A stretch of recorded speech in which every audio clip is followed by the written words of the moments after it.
The cries pierced the night, high-pitched, guttural, laced with an agony that made even the most seasoned wildlife experts pause. Somewhere deep in the Kruger landscape of South Africa, a female leopard fought to survive. Rain pelted the ground in thick sheets as lightning carved jagged lines across the sky. That night, no one at the Kruger Wildlife Conservation Center could have guessed that a storm was delivering not just destruction, but the fragile beginning of something extraordinary. A call came in just after midnight. A patrol team had discovered an injured leopard tangled in the remnants of a poacher's snare. Her back leg was mangled, deep wounds crisscrossed her belly and haunches, and her breathing was shallow. But most pressing of all, she was heavily pregnant. Time wasn't a luxury anyone had. By 1 a.m., the female was rushed into the clinic. Blood and mud soaked her fur. The staff, drenched and tense, worked in total synchronization. IV lines, painkillers, antibiotics. An oxygen mask fitted to her long whiskered snout. Every heartbeat was a gamble. Every breath she drew felt borrowed. Among those present that night was 30-year-old Noah Parker, a biologist who had spent the last 6 years documenting predator behavior in the wild. He wasn't a vet. He wasn't trained in neonatal rescue, but something about the sight of the helpless creature stirred something beyond professionalism. For 36 straight hours, the team didn't rest. They monitored her vitals, flushed her wounds, administered medications, and prayed in silence. Noah barely moved from her side, falling asleep in a chair near her enclosure with medical charts on his lap and anxiety lining his eyes. Finally, in the early hours of the third morning, the leopard went into labor. It was not a long delivery. With a final tremble of her exhausted body, she birthed a single cub, a tiny slick ball of fur that muled into the damp air. A male, fragile, blind, barely the size of a human hand. The room held its breath, and then nothing. No instinctual lick, no protective curl of the body. The mother turned her head, sniffed once, and shifted away. A chill passed through the room. The staff tried everything. They wrapped the cub in warmed cloth, rubbed him gently to stimulate circulation, and attempted to guide him to his mother's side. But each time her response was the same. She growled, swatted, and pushed him away with a force that made it clear this was not hesitation. It was rejection. Trauma, the specialists said. Stress. The physiological damage combined with psychological terror had overridden her maternal instincts. Wild animals are governed by more than biology. They're governed by safety, by instinct, by trust. And hers had been shattered. By the end of the second day, the cub had not eaten. He was limp, barely responsive. His breathing slowed to a worrying pace, his cries weaker with each passing hour. The centre brought in an animal behaviour expert from Pretoria. She observed the mother, ran simulations, even tried introducing surrogate scents. Nothing worked. That night, in a quiet hallway lined with medical supply cabinets, Noah leaned against a wall and stared at the cub through the glass of the incubator. It was past midnight. The rain had returned. He made a call. An hour later, Dr. Eleanor Matthews, the director of the centre, stood across from Noah as he explained his idea. No, his plea. He wanted to take the cub home, not to foster it temporarily or provide supervised care, but to raise it, feed it, sleep beside it, keep it alive. There's a line, Eleanor had said, her voice low but not unkind, between conservation and companionship, and sometimes once you cross it. I know, Noah interrupted, but he's going to die tonight if we don't do something. We've tried everything here. Let me try love. Silence followed. Then Eleanor exhaled. Sometimes, she said, you have to bet on love. By 2 a.m., Noah was back in his modest apartment, an old 2-bedroom just outside the reserve. He lined a cardboard box with clean towels and slid a warm water bottle beneath them. On the floor, he gently unwrapped the cub from his travel blanket and nestled him into the improvised nest. The cub was barely moving. A veterinary wildlife formula sat in a warmed bottle on the counter. Noah cradled the cub in his left arm, tilted the bottle and coaxed a few drops onto the cub's nose. Nothing. He tried again, then a twitch. A tiny, tentative tongue flicked out. Another drop, and another. For the next hour, Noah sat cross-legged on his kitchen floor, feeding the cub milliliter by milliliter, his hand trembling with a mix of fear and awe. Around 3:30 a.m., the cub fell asleep against his forearm, his tiny ribcage moving with shallow but steady breaths. He named him Leo. That first night, Noah didn't sleep. He fed Leo every 2 hours, 10 p.m., midnight, 2 a.m., 4 a.m., and again at 6 a.m. Each time he warmed the bottle, checked Leo's temperature, massaged his back to aid digestion. The apartment was quiet except for the soft sounds of night and the occasional rustle as Leo adjusted his position. And then, sometime near dawn, Leo opened his eyes. Cloudy, unfocused, but undeniably alert. He looked directly at Noah, and for a moment the scientist felt something inside him shift. A silent exchange passed between them, too primal for words but too powerful to deny. "Thank you," the look seemed to say, "for not giving up on me." Noah whispered back, "I won't, I promise." The days that followed were a blur of alarms, bottle warmers, and sleep deprivation. Noah carried a small timer with him at all times. He logged every feeding in a notebook, noting amounts, reactions, bathroom breaks. His phone was filled with pictures. Leo curled in a blanket, Leo yawning, Leo sleeping in Noah's lap. Friends expressed concern. Some joked he had adopted a fur-covered baby. Others simply asked if he was losing his mind.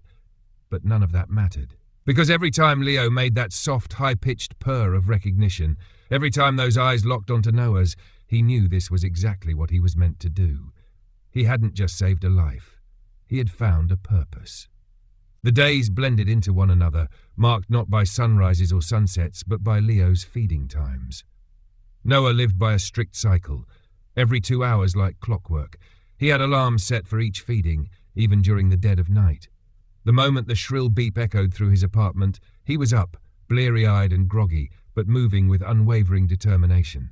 It didn't matter if it was 2 a.m. or 4 a.m., Leo needed him, and that was all that mattered.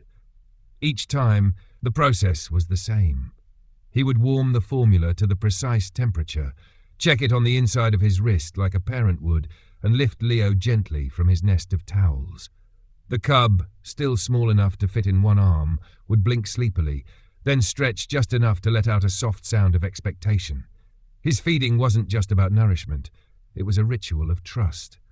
Noah sat cross-legged on the kitchen floor, bottle in hand, as Leo drank, sometimes greedily, sometimes slowly, with his eyes locked on Noah's face. The connection deepened with each feeding, each minute spent in that intimate stillness.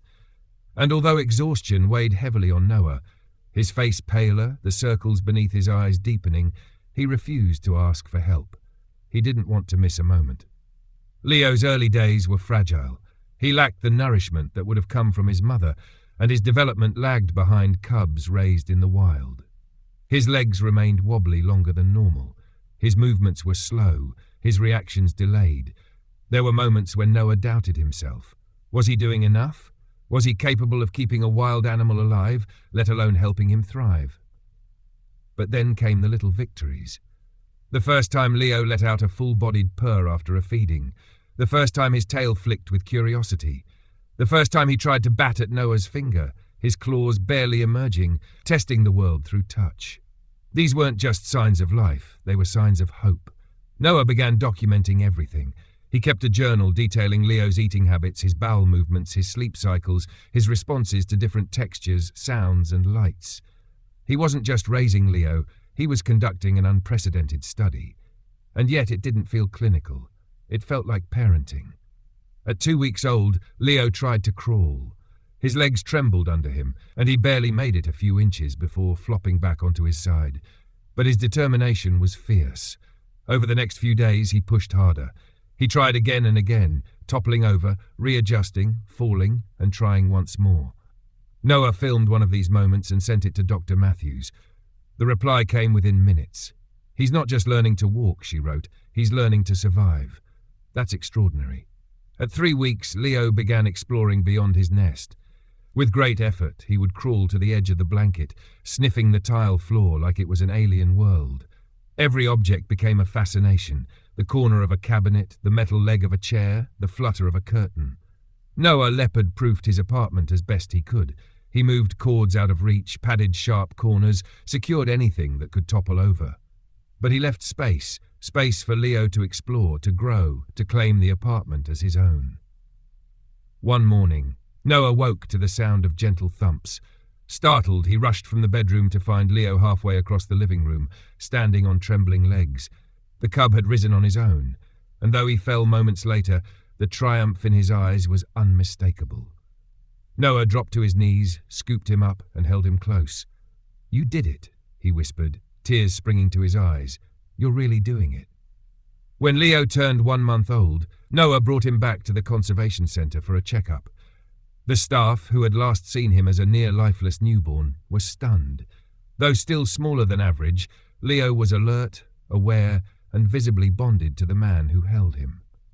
During the examination, Leo growled softly when anyone but Noah tried to touch him. But when Noah spoke, even in a low murmur, the cub relaxed. His tail twitched. His breathing slowed.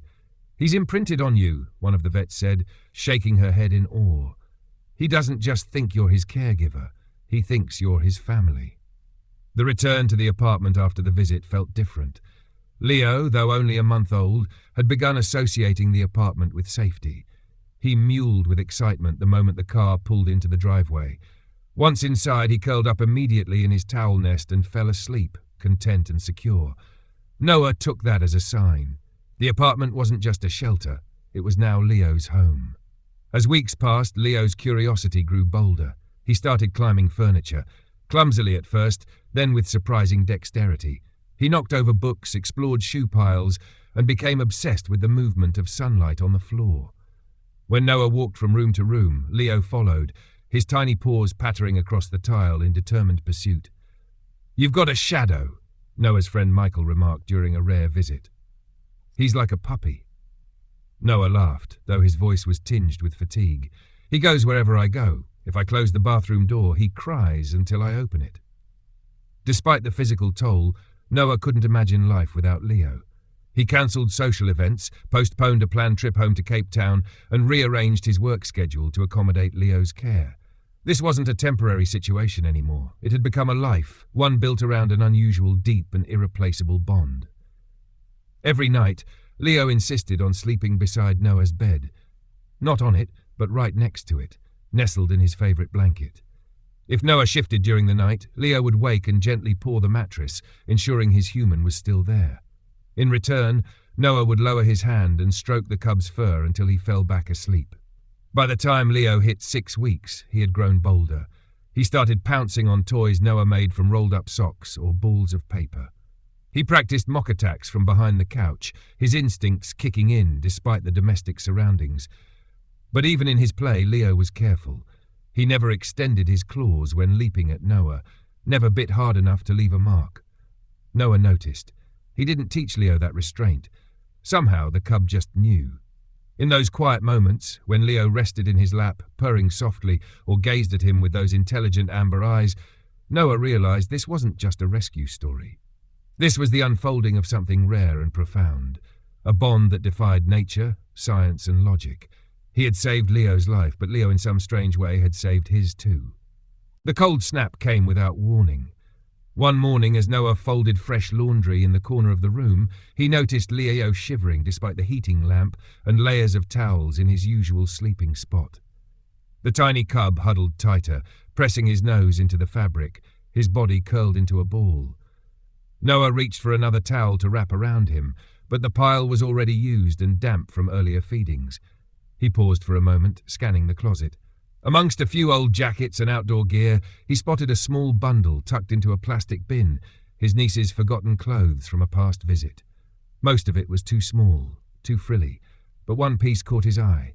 A simple blue-striped T-shirt, soft and stretched, worn but intact. A gift from years ago, barely used. Without thinking twice, he brought it to Leo. The cub's nose twitched the moment Noah knelt down beside him. At first, Leo looked unsure, sniffing at the unfamiliar cloth. But as Noah gently slid the shirt over his tiny front paws and over his head, Leo stilled. Then he let out a low, breathy sigh and nestled into the floor, eyelids drooping. Noah sat there stunned. He hadn't expected anything. The next evening, after Leo's bath and nightly bottle, Noah prepared the shirt again. To his surprise, Leo crawled toward it voluntarily, pawing at the fabric and lifting his front legs as if he remembered the process. Noah slipped it on, adjusting the sleeves over Leo's legs, and when he was done, Leo strutted around the apartment like a child showing off a new costume. It became a ritual. Every evening, without fail, Leo would search for the shirt. If Noah forgot to lay it out, Leo would whimper, pawing at the laundry bin until it appeared. He wore it to sleep. He wore it during breakfast. He wore it during lazy afternoons lying on the kitchen tiles watching Noah cook or read or work. Noah took a photo one morning, Leo sprawled on the couch, eyes half closed, his striped shirt slightly askew but clearly beloved. He sent it to Dr. Matthews with the caption, "World's first fashionable leopard." Her reply came back in seconds. A voice memo, barely coherent through her laughter. "You've broken every rule we ever had, Noah," she said, "and I think I love it." But it wasn't just novelty. The shirt gave Leo something deeper. Comfort, security, a sensory connection to Noah when he wasn't nearby. On days when Noah had to step out, he'd come home to find Leo curled up in a ball with the shirt in his mouth, as if holding on to the last trace of his presence. It wasn't merely an object. It was an anchor. By the time Leo reached 2 months old, the apartment had fully transformed. The living room bore little resemblance to its former self. Potted plants were relocated to higher ground. A tall climbing post, made of scrap wood and wrapped in sisal rope, stood proudly by the window. Cushions lined the floor in every room. The walls had scuff marks where Leo had attempted his first vertical leaps. Noah had even converted a low shelf into a resting nook, placing soft blankets and a toy basket there, which Leo frequently dragged around with his teeth. Meals had also changed. Formula gradually gave way to soft meats, ground and seasoned according to veterinary specifications. Leo took to it eagerly, sometimes eating with such excitement that his entire nose became coated. Noah would laugh, cleaning him gently with a warm cloth afterward, while Leo squirmed in mock protest. Mornings became their quietest hours. Noah would rise early to prepare food while Leo stretched luxuriously, yawning with a tiny squeak, his striped shirt already slightly askew from sleep. Then he would follow Noah from room to room, silent, alert, always curious. Once, while Noah showered, Leo pushed the bathroom door open with his nose and peered inside, blinking at the steam. He didn't enter, just watched. When Noah stepped out, wrapped in a towel, Leo was waiting right there, sitting upright, tail flicking lightly. "You're a bit too involved," Noah muttered, ruffling the top of his head. But Leo only purred. Noah began taking Leo back to the conservation centre once a week, not to reintroduce him to the wild just yet, but to keep him familiar with the scents, the sounds, the world outside their cocoon. At first, Leo was hesitant. The cages, the other animals, the humans he didn't recognize. It all overwhelmed him. But he stuck close to Noah, walking beside him like a trained pup, glancing up every few steps as if for reassurance. Colleagues stopped what they were doing whenever Leo appeared. One staff member broke down in tears watching the little leopard trot beside Noah, wearing his signature shirt and tail curled high in quiet confidence. "I've never seen anything like this," she whispered. Noah tried not to let the attention affect him. He reminded himself that this was still about Leo, his health, his development, his well-being. But deep down, a strange pride bloomed. Not just because Leo had survived, but because he had flourished, because he trusted, because he loved. And that love was returned, in ways that continually surprised him. One afternoon, while Noah was answering emails at the dining table, a loud thud echoed through the room. He turned to see Leo standing frozen by the full-length mirror in the hallway. The cub stared at his reflection, ears pricked forward, muscles taut. Then, with hesitant steps, he approached the glass. He poured once. Then again, he looked behind the mirror, then back at himself. Noah watched, holding his breath. For over an hour, Leo played with his reflection, sometimes attacking, sometimes retreating, sometimes lying on his belly just inches from the mirror, watching the other leopard with fascination. It became a game, repeated for days. Then came the bathtub incident. Noah had just settled into the warm water, a book in one hand, when Leo padded into the bathroom. He was older now, heavier, stronger, more agile. Without warning, he leapt, landing with a splash in the middle of the tub. Water sloshed everywhere. Noah dropped his book with a yelp, heart racing. Leo stood, blinking, soaking wet, looking utterly confused. Then, slowly, he raised one paw and smacked the surface of the water, sending droplets flying. Noah burst out laughing. From that day on, baths became something Leo didn't dread, but demanded. Whenever he heard running water, he'd come trotting, expectant. But even amidst all the humour and milestones, the shirt remained the symbol of their bond. Noah had to re-stitch it several times, adding fabric to accommodate Leo's growing frame. But Leo never cared about the fit. He only cared that it was there. Some evenings, during thunderstorms, Leo would vanish for a moment, then return with the shirt clutched gently in his mouth, his eyes wide and anxious. He would drop it at Noah's feet and wait. Noah never refused him. There was a trust between them that was complete. In public, Noah still answered to his title: biologist, conservationist, researcher. But in private, when Leo curled up beside him on the couch, paw resting on his leg, eyes fluttering closed beneath his blue-striped armor, he knew the truth. He wasn't just a scientist anymore. He was family. By the time Leo was 6 months old, the leopard cub Noah had once cradled in one arm was now nearly as long as Noah's torso. His once tentative steps had evolved into fluid, graceful movements. His golden-yellow coat shimmered with definition, the black rosettes more pronounced now, catching light like ink against sunlit fur. Leo wasn't a cub anymore. He was becoming a leopard. Yet, for all the changes happening to his body, something remarkable hadn't changed: his gentleness. Leo had developed strength and weight that could knock over furniture with a lazy swipe of his paw. His jaws could snap bone. His claws, when extended, could carve through hardwood. But never, not once, did he hurt Noah. In every game, every playful lunge or affectionate nudge, Leo knew his limits. Noah noticed this during one of their daily routines. He had been sweeping up a mess of shredded cushions, Leo's idea of fun the night before, when Leo crept up behind him, hiding behind a couch as if ready to pounce. There was a glint of mischief in his eyes. Noah turned just in time to catch a blur of spots launching through the air. Leo tackled him to the ground, pinning him with his front paws on Noah's shoulders, tail swishing. But even then, Leo's claws were sheathed. His weight was carefully distributed. And when he leaned in, instead of biting, he pressed his forehead to Noah's cheek and released a soft chuff, a sound of contentment, of greeting. "That's your thing now, huh?" Noah whispered, still lying on the ground. "You're still just a big baby." Leo responded with another chuff, curling up beside him. It became clear that Leo was developing his own way of communicating, an evolving language of sounds, gestures and reactions that only he and Noah fully understood. There were distinct vocalizations for hunger, for boredom, for playfulness. A series of low-pitched murmurs meant Leo was sleepy. A brief, high-pitched exhale meant he was annoyed. And then, of course, there was the signature chuff, the one he reserved only for Noah. Animal behavior experts at the center were fascinated. Noah began recording videos and sound clips. He brought in Dr. Matthews and a few other researchers to observe their exchanges.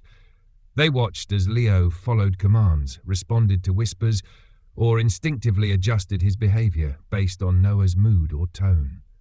"He doesn't just understand you," one of them remarked. "He reads you, like you're speaking a language only the two of you know." At first, Noah found it hard to articulate what they had. But the more time passed, the more he realized that Leo's communication wasn't a trick or a result of training. It was mutual trust, an unspoken agreement. It wasn't about dominance. It was about partnership. Their bond extended into every part of daily life. Leo followed Noah like a loyal companion, often walking so close behind that Noah had to adjust his pace. He would wait outside the bathroom, sulking if the door was closed too long. When Noah cooked, Leo sat a few feet away, tail curled neatly around his legs, watching with feline curiosity. Visitors were rare, but when they came, Leo was cautious. He never approached unless Noah signaled it was safe. Even then, he would linger behind furniture or shadow Noah from room to room. The only exceptions were Michael and Dr. Matthews, two people Leo had come to accept as part of the pack. But even with that level of comfort, Noah was constantly aware of the growing challenges. Leo now weighed over 30 kilos. His leaps could reach the top of bookshelves. His idea of playing involved crashing into furniture or galloping down the hallway with the speed of a small horse. The apartment, once a sanctuary, began to feel smaller. Noah did what he could. He reinforced furniture, installed padded corners, and expanded Leo's climbing structures. He added more enrichment activities, puzzle feeders, scent trails, mirrors. But Leo's instincts were evolving. His body was telling him to run, to hunt, to climb trees that didn't exist in drywall apartments. One day, as Noah sat editing a report, he heard a strange thumping noise. It was rhythmic, deliberate. He followed the sound to the hallway and found Leo trying to climb the drywall. His claws were sheathed, but he kept leaping at the wall, making soft noises of frustration. Noah sat down beside him. "You need more than this," he whispered. The next week, he began researching outdoor enclosures. But even amidst this growing tension between Leo's instincts and their limited space, their emotional bond remained untouched. In fact, it seemed to deepen. There were quiet moments that Noah would never forget, like the nights when thunderstorms rolled through. Leo, despite his size and strength, was terrified of thunder. At the first rumble, he'd run to the bedroom, the now oversized blue-striped T-shirt clutched in his mouth. He would drop it beside the bed, climb onto the mattress, and curl tightly against Noah's legs, trembling. Noah always reached for him, wrapping an arm over Leo's back, murmuring reassurances. The shirt, tattered, stretched, and resewn several times, remained Leo's comfort object. No matter how large he grew, he never stopped wanting it. Another night, after a long day at the conservation center, Noah returned home to find Leo missing. Panic set in immediately. He called, searched every room, checked every closet. But then he spotted the bathroom door, slightly ajar. He pushed it open. Inside, Leo lay in the empty bathtub, head resting on the edge, tail flicking. He looked up at Noah with a guilty expression, as if he knew he'd caused alarm. "What are you doing?" Noah asked, exhaling in relief. Leo blinked once and let out a chuff. Noah laughed and knelt beside the tub. "You wanted to be close to water again, didn't you?" These small quirks became their new normal. Leo was still a wild animal in biology, but in behavior, he was something else entirely. A paradox, a bridge between two worlds. Dr. Matthews called it liminal space, a creature living in the space between wild and domestic, instinct and emotion. And Leo seemed content in that space, as long as Noah was there with him. But Noah knew it couldn't last forever. During one checkup at the center, Dr. Matthews examined Leo carefully, noting the changes in his muscle structure, his growing need to climb, to run, to stalk. "He's going to need more," she said gently, "soon." Noah nodded. He'd known it for weeks. That night, back in the apartment, Leo lay beside him on the couch, his massive head resting on Noah's thigh. The TV flickered softly in the background, ignored. Outside, a wind stirred the trees. Inside, everything was still. Noah looked down at his friend, the wild cat who once fit in the palm of his hand, and ran a hand along his back. "You're ready," he whispered. "You don't even know it yet, but you're ready." Leo, half asleep, let out a soft chuff and pressed his forehead into Noah's chest. It was the beginning of the end of this chapter, and the first breath of the next one. The decision was not sudden. It had been creeping into Noah's mind for weeks, quietly, persistently, like the ticking of a clock you only notice in the silence. Leo needed more. More space, more stimulation, more freedom. As much as Noah tried to stretch the walls of his apartment, it would never be enough for a wild animal, no matter how gentle or attached. Noah began his search in secret. He didn't want to speak it aloud, as if saying the words would somehow make them real. But every time Leo sprinted down the hallway and slid into the wall, every time he tried to leap onto the cabinets or dig into the corners of the room as if looking for trees that weren't there, Noah felt the ache of inevitability. He sold his car first, then dipped into savings he had been building for years. Still, it wasn't enough. So he borrowed from friends, applied for small grants through the conservation network, and finally, after months of planning, Noah secured a 3-acre plot of land on the outskirts of the reserve. It had everything Leo could need: a small stream, a grove of tall trees, large boulders for sunning, and natural ground cover where his instincts could breathe. For 6 months, Noah and a team of volunteers transformed the land. They built it not like a zoo, but like a sanctuary, a blend of wild and familiar. One section was left completely natural, untouched except for basic safety checks. Another, closer to the house, was structured, Leo's home zone. There, Noah placed items from the apartment: the old sofa Leo loved to curl up on, a basket filled with his favorite toys, the scratch post he'd mauled beyond recognition but refused to part with. Most importantly, the transition area had no visible barriers, no fences. Instead, it was divided by space and subtle shifts in terrain, allowing Leo to choose, to roam freely between comfort and instinct. It was an experiment in trust. The first day they arrived, the sky was heavy with clouds and the wind carried the scent of distant rain. Leo paced in the back of the van the entire drive, restless but unaware of what was coming. When Noah opened the door and coaxed him out, Leo froze. The open air, the unfamiliar smells, the rustling trees, it was overwhelming. He didn't leap out in joy. He slinked, low to the ground, his muscles tight with uncertainty. And then he pressed himself against Noah's leg, tail low, eyes wide. This wasn't his home. Not yet. Noah knelt beside him and placed a hand on his back. "It's okay," he murmured. "You're safe."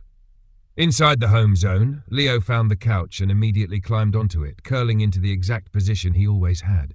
He refused food, refused to explore. That night, he didn't move more than a few feet. He kept glancing at the gate, as if hoping to return to the apartment. "He's not ready." One of the volunteers whispered the next day, "Maybe it's too soon." But Noah shook his head. He just needs time. He stayed on site for the first week, sleeping in a cot inside the home zone. Every evening, as the sun dipped behind the trees, he helped Leo into his blue-striped shirt, the same one he'd resized multiple times over the months. It was threadbare now, stitched and patched, but Leo still sought it out every night, nosing through the bags until he found it. It was on the fourth evening that something changed. Noah was sitting outside reading, the book half forgotten in his lap. He heard a faint rustle, then another. He looked up just in time to see Leo emerging from the shade of the trees, his tail high, his body moving with purpose. But not toward Noah. Leo climbed. Not a post or a sofa. A real tree. Slowly at first, cautious. Then higher. Noah held his breath. Leo's slender body wrapped around the branch with a grace only found in animals born to this life. And when he reached the top, he sat, alert, ears flicking, eyes scanning the horizon. For the first time, he looked like a leopard in the wild. Noah felt something swell in his chest, pride, relief, sorrow. All of it at once. From that day on, Leo began exploring more. He developed routines. He claimed a flat rock near the stream where he liked to nap in the mornings. He chased bugs, stalked shadows, climbed higher with each passing afternoon.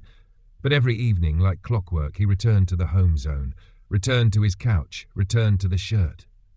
Noah slowly began reducing his time on site. At first, it was just an hour away, a quick drive to the center and back. Leo didn't like it. He howled, paced, sulked. He refused food until Noah returned. But eventually, the howls grew shorter. The pacing slowed. He began to nap during the absences. Play, and every return was a celebration. Leo always sensed him before he arrived, by scent, by sound. As soon as the engine of Noah's old second-hand truck rolled down the dirt road, Leo would appear at the gate, tail swaying, eyes fixed on the bend in the path. And when the truck came into view, he would leap forward in a burst of joy, making that low chuffing sound that Noah had come to treasure more than any word. They would reunite like old friends, Leo pressing his head against Noah's chest, wrapping his paws gently around him, purring so loudly it rattled Noah's ribs. "It's unreal," one of the center's interns said once, watching from a distance. "He waits like a dog, but he moves like something else, something wild." "He's both," Noah replied, watching Leo chase a leaf that had fallen onto the path. "He's everything." Still, Noah worried. Leopards were solitary creatures by nature, but isolation wasn't the same as loneliness. Leo needed more than a couch and a patch of trees. He needed companionship, his own kind. Dr. Matthews suggested a plan, a delicate one. There was a female leopard named Luna who had been rescued from an illegal captive facility. She had lived with humans for some time, but had also spent part of her life among other leopards. She was strong, wary, independent, but not unapproachable. They began with scent exchange. Noah introduced Leo to Luna's bedding. At first, Leo growled, unsure, then sniffed again, then settled beside it. Over the next week, they built enclosures side by side. A mesh fence separated them, visible but untouchable. Luna was cautious. She observed Leo with cool, calculating eyes, but she didn't growl. She didn't turn away. Leo, on the other hand, kept glancing at Noah, seeking guidance. Each day they moved closer to one another until one morning Leo and Luna lay on opposite sides of the fence, just inches apart, their bodies still, their eyes half-lidded, not sleeping, not afraid, simply existing in shared silence. Noah didn't say anything that day. He just watched, his hands tight around a mug of coffee, the steam mixing with the early mist, Leo was finding his place, and it was working. The gate opened slowly that morning, the sound of metal against gravel almost imperceptible against the hush of anticipation. Noah stood back, his hands clenched at his sides, watching with a mixture of hope and unease. This was the moment, the one everyone had been preparing for, yet no one could fully predict. On one side stood Leo, poised but hesitant, tail flicking in cautious rhythm. On the other side was Luna, her sleek frame tense, her amber eyes locked on him. Neither moved. Seconds passed, then a minute. Noah barely breathed. Finally it was Leo who stepped forward, carefully, silently, one paw at a time. He glanced back once at Noah, who gave the slightest nod. That was all Leo needed. He crossed the boundary that had for 2 weeks separated him from the only creature on Earth who might understand him. Luna didn't run. She didn't growl. Instead, she watched him with the detached curiosity of a fellow predator sizing up a puzzle. And then, as Leo stopped just feet from her, she made a soft sound, a low, breathy chuff. A greeting. An offering. Leo answered in kind. They began to circle one another. No aggression, just mutual investigation. They sniffed the ground, the air between them, each other's flanks. At one point their heads touched lightly, whiskers brushing. For wild animals this was intimacy, vulnerability, trust. The day passed without incident. When the sun began to dip, Leo wandered back to his home zone where the familiar comforts waited. The sofa, the toy basket, the old shirt now laid out like a ritual offering. He didn't climb onto the couch that night. He lay beside it, eyes open, alert, ears twitching in the direction of Luna's enclosure. The next day they met again, this time with more ease. Leo approached first. Luna responded more quickly. They sat in the shade of a tree for nearly an hour, not touching but not moving either. Noah watched from a distance, heart clutched in his chest. Every interaction felt like walking a tightrope over something sacred. By the end of the week, they were playing. It started small. A chase through the trees, a shared exploration of a hollow log, brief playful lunges and quick retreats. But then it escalated. Mutual wrestling, mock ambushes, both leopards panting and energized, their muscles flexing beneath gleaming coats. Noah arrived early one morning and froze when he saw them. Leo and Luna curled together beneath a canopy of leaves, their bodies pressed close, their tails overlapping like vines. He didn't call out. He didn't step closer. Instead, he sat down on a tree stump nearby and let the tears come. Leo was no longer the cub who cried for milk every 2 hours. He was not the shadow who followed Noah from room to room. He wasn't even the gentle giant curled up in a blue-striped t-shirt on a too-small couch.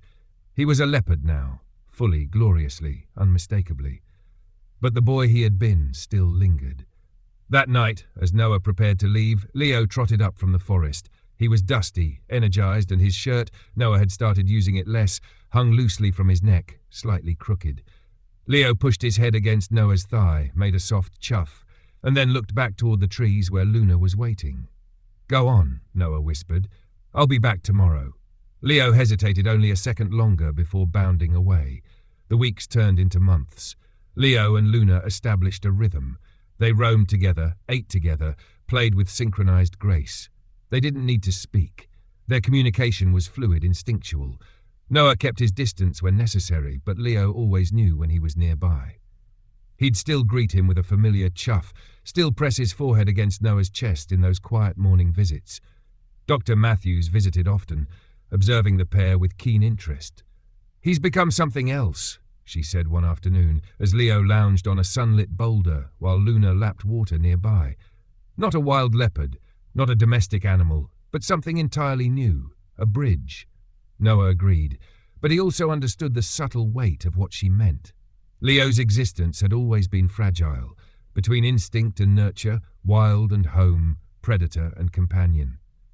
Now he had carved out a life that belonged to neither world fully, and yet honored both. Noah built new structures on the land, an observation deck hidden in the trees where he could document Leo and Luna without disturbing them. A small cabin at the edge of the property where he could sleep when he stayed overnight. He gave them distance, but not abandonment. That was never an option, and Leo, for all his independence, never forgot. Every time Noah returned after a longer absence, 2 days, maybe 3, Leo would appear at the gate minutes before the truck arrived. He'd wait, not impatiently, but expectantly, tail flicking, gaze fixed on the horizon. And when Noah stepped out of the vehicle, Leo would bound forward, leap into his arms like he was still a cub, pressing his weight gently but fully into Noah's chest. He never stayed long after those greetings, just enough to say, "I remember." Then he'd vanish into the trees again, sometimes with Luna in tow. One afternoon, Noah arrived to find both leopards lounging on the balcony of the home zone. Leo still wore the shirt. Somehow it still fit, barely. Luna had her head resting on Leo's shoulder, eyes half closed. They didn't move when Noah approached, just lifted their heads in acknowledgement. That evening, as the sun dipped low and the sky turned gold, Noah sat outside with a notebook in his lap, trying to capture the moment in words. But no phrase felt big enough, no sentence honest enough. So he put the pen down and watched instead. Leo and Luna moved as one now, separate but bonded. They hunted small prey around the enclosure, claimed new territories, marked trees and rocks with confident swipes. Leo climbed higher than ever before. Luna often waited below, tail curled, watching with pride. When storms came, they sheltered together in the home zone, Leo still dragging the shirt into the corner where he felt safest. When Noah came to check on them afterward, he always found the same scene. Leo lying beside Luna, both calm, both safe. And when Noah called Leo's name, he still responded. Always. It wasn't the kind of ending Noah had imagined during those early nights on the kitchen floor, bottle in hand, holding a shivering cub in a towel. Back then, survival had seemed like a miracle. But this was something greater. Leo had become what no one thought possible, a creature shaped by love, yet driven by instinct. A wild heart, with a soul that remembered every hand that ever held it. And somehow, he'd shown the world that you don't always have to choose between where you come from and where you're going. You can carry both, the past stitched into a shirt that smells like safety, the future found in another's eyes, and the present, right here, beneath the trees, where a leopard purrs beside his mate and waits for the sound of an old truck on the road.